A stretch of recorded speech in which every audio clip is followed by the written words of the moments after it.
The massive metal towers of Nexus Prime stretched toward the red sky like giant spears made of crystal and steel. Each tower glowed with a cold blue light that never dimmed, casting long shadows across the city below. This was the heart of the Valdorian Empire, where 3,000 years of absolute rule had created the most powerful civilization the galaxy had ever known. Overseer. Kethvar stood at the window of his command center, watching the city move like a perfect machine. His pale blue skin reflected the artificial lights as his forearms crossed behind his back. Everything below happened exactly as it should. No chaos, no disorder, no questions. Thousands of different alien creatures moved through the streets in perfect lines.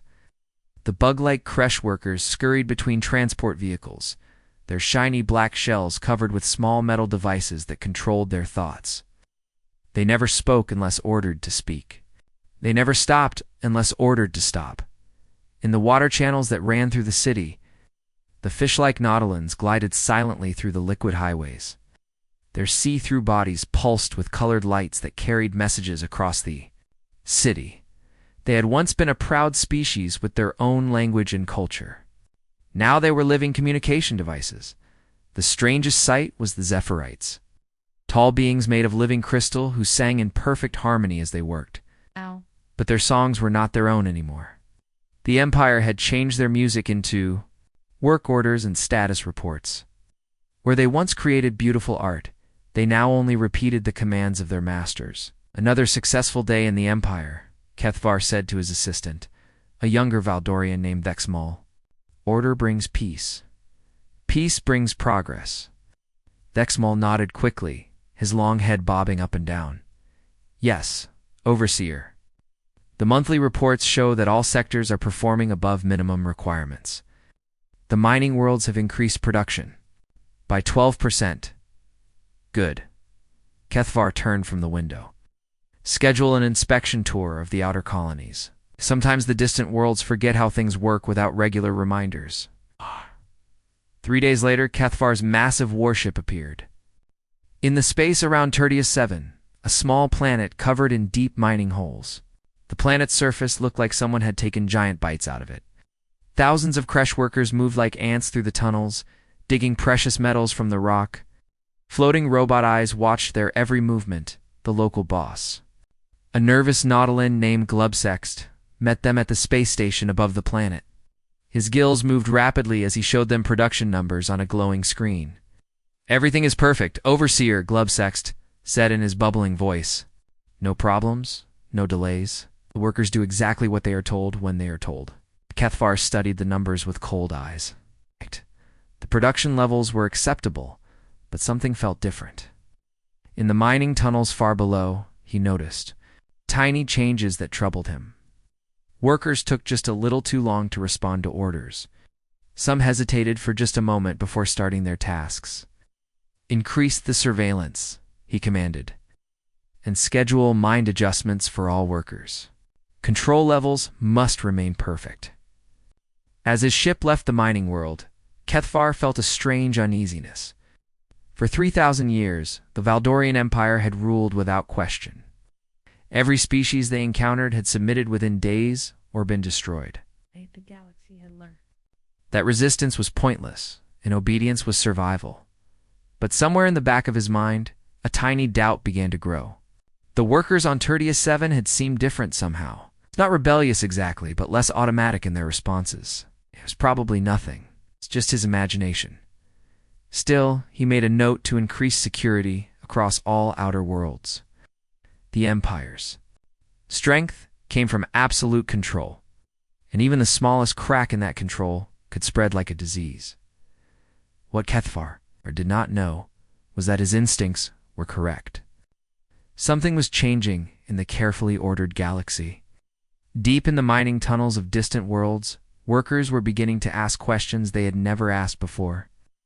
In the water cities of the Nautilins, whispered conversations were starting to happen in forgotten corners. On the crystal worlds of the Zephyrites, ancient songs were being remembered in dreams. The changes were tiny and hidden, but they were real. For the first time in 3 millennia, the perfect machine of the Empire was developing small flaws. And like all machines, once the first parts began to fail, others would follow. Kethvar returned to his tower on Nexus Prime, filed his reports, and went back to his routine of managing a galaxy that had forgotten how to be free. He dismissed his small concerns as the natural paranoia of a good administrator far away at the edge of known space. A small ship from an unknown world was beginning its journey toward Valdorian territory. Aboard that ship was a species that had never learned the most important lesson in the galaxy, that some powers were too great to resist. The humans were coming, and they would teach the universe a dangerous new word. Zonta Lee Minho checked his uniform one more time as his small ship moved through the unknown region of space. The exploration vessel Defiance was tiny compared to the massive structures they had discovered, but it carried something more valuable than size: the hopes of an entire planet that had just learned they were not alone in the universe. "Captain, these energy readings are incredible," said Lieutenant Park Soyoung from her control station. "Whatever built these things is far more advanced than anything we have back home. These structures are enormous." Chief Engineer Kim Tae-hein looked worried as he watched his instruments. "The engines are working fine, but we're very far from Earth. If something goes wrong out here, no one can help us." "We knew the risks when we volunteered," Minho replied calmly. "Humans didn't reach space by staying safe at home." The main screen showed something that made everyone stop talking.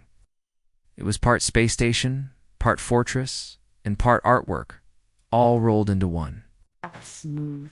Curves of unknown metal held docking bays large enough to hold entire fleets. It was beautiful and terrifying at the same time. Captain Communications Officer Choi Jun-sik said with tension in his voice, "Something is scanning us. Multiple sources, very sophisticated technology.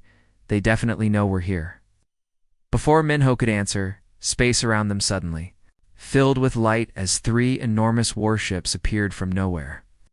Each ship was easily 10 times bigger than the Defiance, covered with weapon systems that could destroy moons. "Incoming message," Jun-sik announced, the screen filled with the image of something no human had ever imagined. Commander Zarthek stood almost 3 meters tall, his pale blue skin marked with detailed tattoos.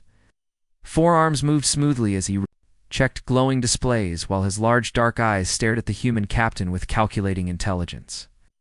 "Unknown ship." Zarthek's voice carried the absolute authority of someone who had never been questioned. "You have entered Valdorian space without permission. Tell us what species you are and prepare for immediate boarding and processing."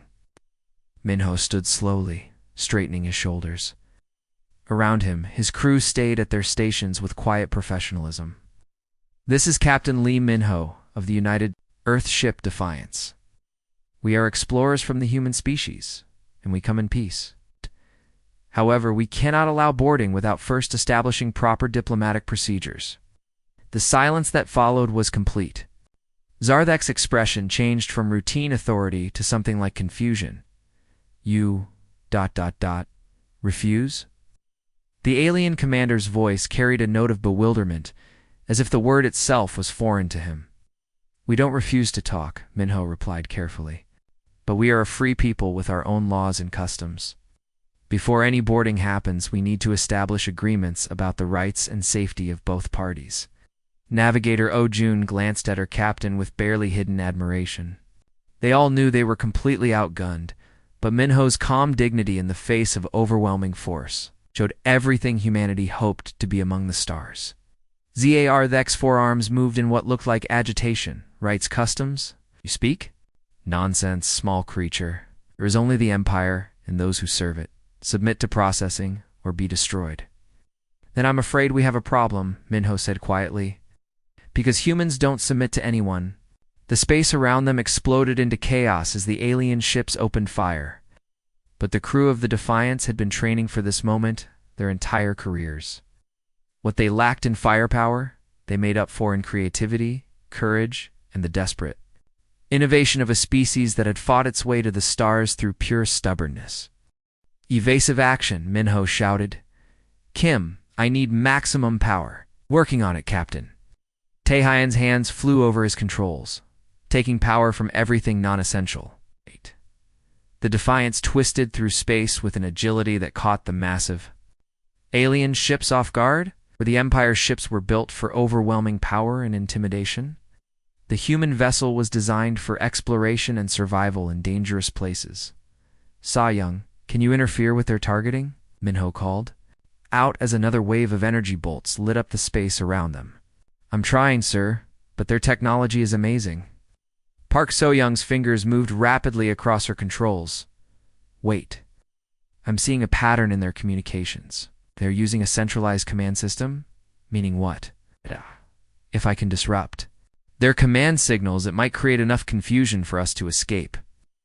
Do it. The next few minutes showed human creativity under extreme pressure. Using techniques developed in countless training exercises, the crew of the Defiance managed to blind one ship's sensors, overload another's communication system, slip through the gap in their formation as they jumped into hyperspace, leaving the confused alien fleet behind. Minho turned to his crew. Well done, everyone. But this is just the beginning.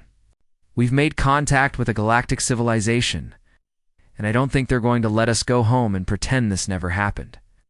Behind them, Commander Zardek stared at the empty space where the human ship had been, his mind struggling to understand what had just happened. In 3,000 years of Imperial history, no species had ever said no to the Valdorian Empire and lived to tell about it. The galaxy was about to learn a new concept that would change everything. The secret message reached the hidden communication station in the Proxima Nebula 17 hours after the human ship escaped. What happened next had never occurred in the recorded history of the galaxy, the sound of hope spreading through the darkness like wildfire on the mining world of Kepler for 4 to be. A young Kresh engineer named Klix stopped his work as the forbidden transmission filtered through the facility's communication system. His compound eyes processed the impossible words. Humans don't submit to anyone. For the first time in his short life, Klix asked a question that wasn't about work quotas or machine repairs. What does it mean to not submit? The question spread through the Kresh hive mind like a virus. It's creating errors in their neural networks that had never existed before. Overseer Kethvar received the first reports of behavioral problems, while reviewing daily reports in his orbital command center. Explain this, he commanded his assistant Dex Mel. The worker designated Klix 7742 has been asking unauthorized questions, Dexmol reported, confusion clear in his voice. The questions seemed to be about philosophy, which is impossible for a Kresh unit. Meanwhile, in the underwater cities of Aquatica Prime, the fish-like Nautlans carried whispered rumors through the deep currents. The idea of resistance, sleeping for thousands of years, began to wake up in the minds of species that had forgotten they were once free. Jung-Min, a human communications specialist aboard the research vessel New Horizon, monitored the growing chatter across multiple alien networks. Her background in languages and alien studies made her perfectly qualified to understand what she was seeing. Captain Yoon, she called to her commanding officer, you need to see this. The alien communications have increased by 300% in the last 6 hours, and the language patterns, they're completely new. Captain Yoon Soo-jin studied the data with growing amazement. Are you saying they're learning new ideas? It's more than that, sir. They're remembering old ones. Words that haven't been used in their languages for thousands of years are suddenly appearing again. Terms for freedom, choice, deciding for yourself. On the crystal worlds of the Zephyrite Collective, musical frequencies that had been forbidden for 3,000 years began to ring through the living rock. The crystal beings had once been poets and philosophers, their entire civilization built around individual expression. Now, as news of human defiance spread, ancient songs began to echo through their cave cities. The Valdorian High Council met in emergency session within the black stone halls of the Imperial Palace on Nexus Prime. 12 of the Empire's most powerful leaders gathered around the curved table that had witnessed 3,000 years of unquestioned decisions. Supreme Chancellor Vex Prim, his forearms decorated with the neural crowns of absolute authority, addressed the group with cold precision. The incident in Sector 7 Alpha has created unprecedented disruptions throughout our territory. Productivity has decreased by an average of 2.7% across all subject worlds. More concerning are the reports of behavioral problems among previously obedient populations. Admiral Siegsnor, commander of the Imperial fleet, leaned forward. Her scarred shell bore the marks of countless battles against the rare species that had tried to resist in the early days of the Empire. "The humans are a minor species from an unimportant system," she stated. "A single warship could destroy their entire world. Why are we treating this as a real threat?" War Master Dexkull, youngest member of the council, gestured impatiently. "With his primary arms. Because it's not about the humans anymore. It's about the idea they represent. The data shows that knowledge of their defiance is spreading through quantum-encrypted channels across our territory. Ideas can be eliminated," Chancellor Vex Prime declared. "Begin Protocol Omega across all affected systems. Neural reprogramming. For all subject populations, any being found having unauthorized thoughts will be immediately processed." But even as the Council made their decision, the damage was already spreading beyond their ability to control. On 1,000 worlds, beings that had lived their entire lives in perfect servitude were beginning to remember what it felt like to dream of something better. Back on Earth, Captain Minho stood before the United Earth Council, delivering his report on humanity's first contact with galactic civilization. The implications were staggering. They were not alone in the universe, but they were apparently unique in their refusal to accept domination. "The Valdorian Empire has ruled for 3,000 years, Minho explained to the assembled representatives. They govern through superior technology and absolute authority. Every species we encountered in their territory appears to be completely enslaved." Secretary General Li Haijin, her expression serious, asked the question that worried everyone. "What are our choices, Captain? We can try to hide, but they'll find us eventually. We can try to negotiate, but they don't seem to understand the concept of equality. Or," Minho paused, looking around the chamber at the faces of humanity's leaders, prompted the Secretary General. "We can stand our ground and see what happens when an unstoppable force meets an immovable object." Vote, when it came, was unanimous. Humanity would not kneel across the galaxy. The word spread through secret channels, hidden frequencies, and quantum-entangled messages. The humans were preparing for war. Not a war of conquest, but a war of ideas. And for the first time in 3,000 years, the Valdorian Empire faced an enemy that couldn't be defeated through superior firepower alone. The age of unquestioned dominance was ending. What would replace it remained to be seen. Admiral Siegsnor commanded the largest fleet in Valdorian history as it approached the small blue world at the edge of the galaxy. 300 massive warships, each capable of cracking a planet's surface, moved in perfect formation through space. The humans would see the true power of the Empire, submit to processing, and serve as an example to any other species that might have thoughts of resistance. "Begin orbital bombardment of military targets," she commanded from the bridge of her flagship, Inexorable Will. "Standard pacification procedure. Leave the civilian areas intact for processing." What followed was not the swift conquest that 3,000 years of imperial doctrine had promised. The first sign that something was wrong came when the Valdorian targeting systems began receiving false information. Lieutenant Commander Hans Sagen, operating from a hidden bunker deep beneath the Rocky Mountains, smiled grimly as her cyber warfare team executed the most sophisticated electronic attack in human history. "Their command structure is completely centralized," she reported to General Kim Dongwoo, Earth's Supreme Defense Commander. "Every ship in their fleet is connected together. It's incredibly efficient when it works properly, but it makes them vulnerable to systematic disruption," the general finished. "Proceed with Operation Babel." Across Earth's surface, hidden installations launched coordinated attacks against the Valdorian network infrastructure, where the Empire relied on absolute technological superiority. Humans had developed something their enemies couldn't understand: the ability to turn strength into weakness through creative thinking.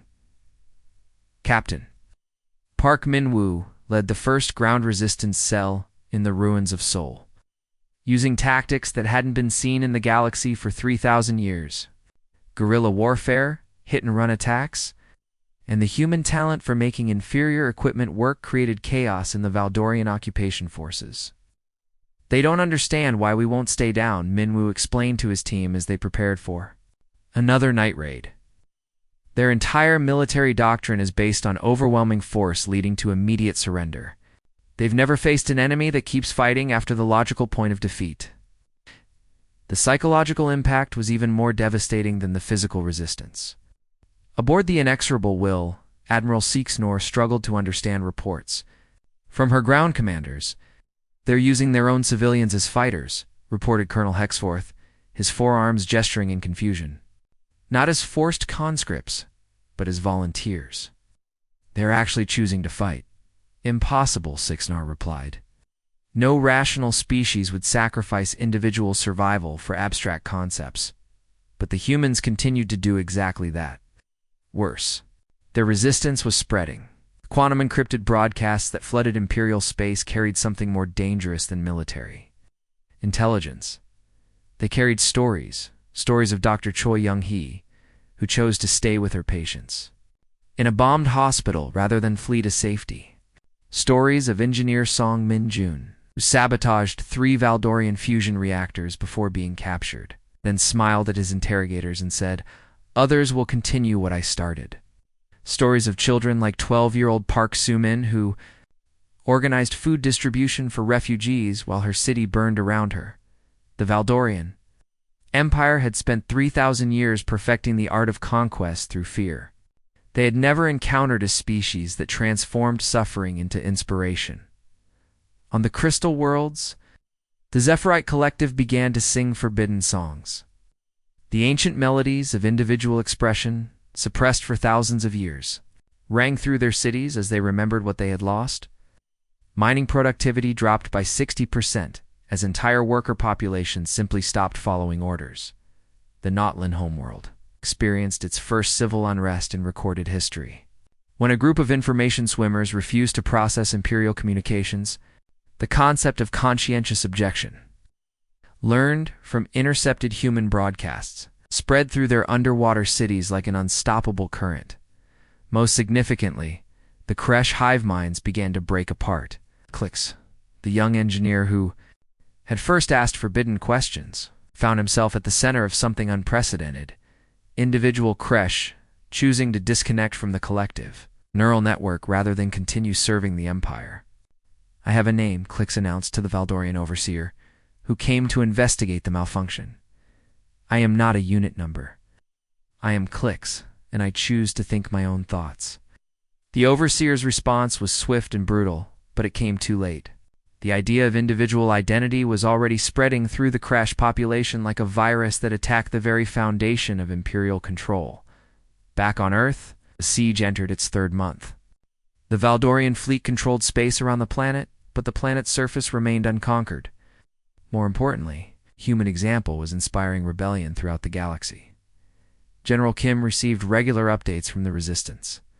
Movements that were appearing on Imperial worlds, reports were incomplete and often weeks old, but they painted a picture of an empire in crisis.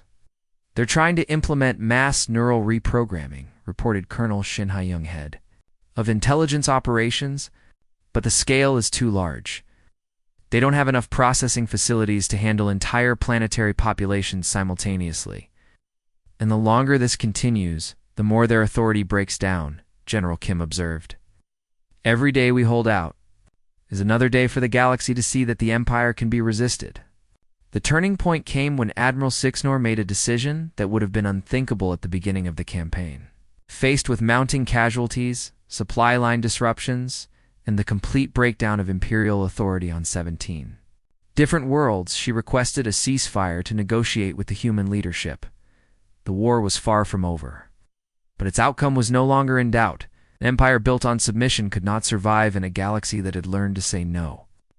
Fall of the Valdorian Empire didn't come with the roar of exploding warships or the thunder of orbital bombardment. It came with the whisper of a billion voices saying at the same time, "No more." Admiral Seeksnor stood on the observation deck of what had once been the most feared warship in the galaxy, watching as the inexorable Will was carefully taken apart. by joint crews of humans and former Imperial subjects. The irony was not lost on her that beings who had once trembled at the sight of Valdorian vessels were now working alongside their former oppressors to build something new. The last of the neural control networks have been shut down, reported Captain Yoon Sujin, approaching the Valdorian officer with careful respect.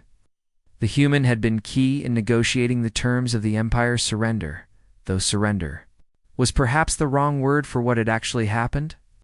How many of my people have requested protection? Sixnor asked, her forearms folded behind her back in the gesture of deep thought that humans had learned to recognize. About 40% of the Imperial fleet, Yoon replied. The rest have chosen to return to Nexus Prime to help with the planetary reconstruction efforts. Sixnor nodded slowly. The concept of choice was still strange to her, but she was learning. They all were, 6 months earlier. The revolution had reached a breaking point when the Zephyrite Collective announced their withdrawal from the Empire. The crystal beings had reclaimed their ancient songs of individual expression. Their musical frequencies had literally shattered the neural control towers on 17 different worlds. Without the ability to maintain absolute obedience, the Imperial administration had collapsed like a house built from cards. The human response had been typically unexpected. Instead of demanding unconditional surrender or seeking revenge, they had proposed something that no species in galactic history had ever attempted: a voluntary confederation of free worlds. The Galactic Congress will meet in 1 hour, Yoon continued. Representative Kim has asked if you're prepared to present the Valdorian position on the territorial disputes.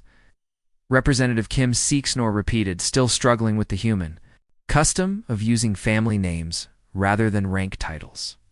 You realize that 6 months ago, I would have considered such informality grounds for immediate execution. And now? Yoon asked with a slight smile. Now I find myself strangely grateful for the reminder that I have a name beyond my military rank. The former admiral turned from the viewport, her expression thoughtful. Tell Representative Kim that I am ready to argue my people's case before the Congress, though I still don't understand how a governing body that spends more time arguing than deciding can possibly function. That's the point, Yoon replied. The arguing is the governing. Every voice gets heard, even if we don't all agree. An hour later, the first session of the Galactic Congress met in what had once been the Imperial Palace on Nexus Prime, the Great Black Stone. Chamber had been changed to accommodate representatives from 47 different species, each with their own unique needs for atmosphere and gravity communication methods.